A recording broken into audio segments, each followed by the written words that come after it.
পটুয়াখালীর কলাপাড়ায় প্রবাসীর বাড়িতে দুর্ধর্ষ ডাকাতি, গুলিবিদ্ধ এক, আহত তিন, 25 ভরি স্বর্ণালংকার লুট। পটুয়াখালীর কলাপাড়ায় এক মালয়েশিয়া প্রবাসীর বাড়িতে দুর্ধর্ষ ডাকাতির ঘটনা ঘটেছে। ডাকাতদের গুলিতে প্রবাসীর ছেলে নাইমের পায়ে গুলি লাগে।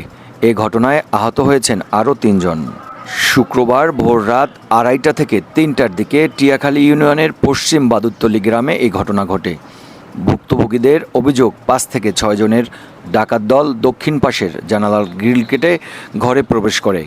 এরপর প্রবাসীর স্ত্রী রুমা বেগম, পুত্রবধূ রেজবি ও ছেলে নাইমকে মারধর করে হাত পা বেঁধে ফেলে। এ সময় পুত্রবধূকে ধর্ষণের চেষ্টা করলে নাইম বাধা দেন। এতে ডাকাতরা তার হাঁটুর ওপর পায়ে গুলি করে।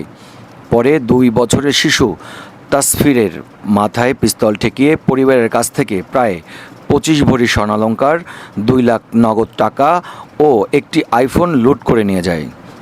ঘটনার পর স্থানীয়রা আহতদের উদ্ধার করে কলাপাড়া হাসপাতালে নিলে চিকিৎসক উন্নত চিকিৎসার জন্য বরিশাল শেরে বাংলা মেডিকেল কলেজ হাসপাতালে পাঠান।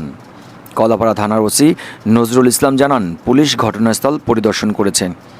দুষ্কৃতকারীদের গ্রেপ্তারের চেষ্টা চলছে। নিউজ ডেস্ক, জনতার খবর।